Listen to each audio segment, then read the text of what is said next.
സംഭവബഹുലമായ കഥകളാണ് പൊതുവെ നമ്മുടെ നോവലുകൾ പലതും. മലയാളി നോവലുകൾ, ഇന്ത്യൻ നോവലുകൾ പൊതുവെ സംഭവബഹുലമാണ്. പിന്നെ ഒരുപാട് ക്യാരക്ടേഴ്സ് കാണും. മീശയ്ക്കകത്തൊക്കെ ഒരുപാട് ക്യാരക്ടേഴ്സ് ഉണ്ട്. നമ്മുടെ ഏത് നോവലെടുത്താലും ഇപ്പോൾ കല്യാണി ദാക്ഷായണിക്കകത്തൊക്കെ ധാരാളം ക്യാരക്ടേഴ്സ് ഉണ്ട്, ഒരുപാട് സംഭവങ്ങളുണ്ട്. ഇപ്പോൾ ഇവിടെ വരാനിരുന്ന വിനോയ് തോമസിൻ്റെ പുറ്റിനകത്ത് അതുപോലെ തന്നെ ധാരാളം സംഭവങ്ങളുണ്ട്. അതേസമയം നമ്മൾ വിദേശ നോവലുകൾ പലതും എടുത്താൽ, യൂറോപ്യൻ നോവലുകൾ എടുത്താൽ അതിനകത്ത് വളരെ കുറച്ച് സംഭവങ്ങൾ, വളരെ കുറച്ച് കഥാപാത്രങ്ങൾ ഒക്കെ കാണുകയുള്ളൂ. ഇപ്പം നോർവേയിൽ നിന്ന് വരുന്ന നോവലുകളുണ്ട്. അതൊക്കെ എടുത്താൽ ഒരു 2-3 കഥാപാത്രങ്ങൾ, 4 കഥാപാത്രങ്ങളെ ചുറ്റിപ്പറ്റിയായിരിക്കും ഒരു നോവൽ വികസിക്കുന്നത്. അത് അവരുടെ ജീവിതവുമായിട്ട് ബന്ധപ്പെട്ട കാര്യമാണ്.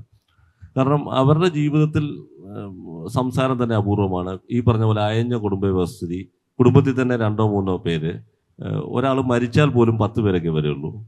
കല്യാണം എന്ന് പറഞ്ഞ പരിപാടി തന്നെ ഇല്ല. ഉണ്ടെങ്കിൽ തന്നെ അതൊരു വേറെ തരത്തിലുള്ള അയഞ്ഞ സമ്പ്രദായമാണ്. പക്ഷേ നമ്മുടെ കല്യാണത്തിന് മിനിമം ഒരു 3000 പേര് പങ്കെടുക്കുന്നു. മരിച്ചാൽ 1000 പേര്. അടിയന്തരത്തിന് വെടിവെച്ച് വേണം അങ്ങനെ പിരിച്ചുവിടാൻ. അങ്ങനത്തെ ഒരു നമ്മുടെ അങ്ങനെ ഒരു വ്യവസ്ഥ നമ്മുടെ. അതുകൊണ്ടാണ് കൂടുതൽ കഥാപാത്രങ്ങൾ, കൂടുതൽ സംഭവങ്ങളൊക്കെ വരുന്നത്. പക്ഷേ ഇതിലോട്ട് വന്നപ്പോൾ, പട്ടുനൂൽപ്പുഴ കുറച്ചുകൂടെ എൻ്റെ സ്വത്വവുമായിട്ട് ബന്ധപ്പെട്ട ഒരു നോവലാണ്.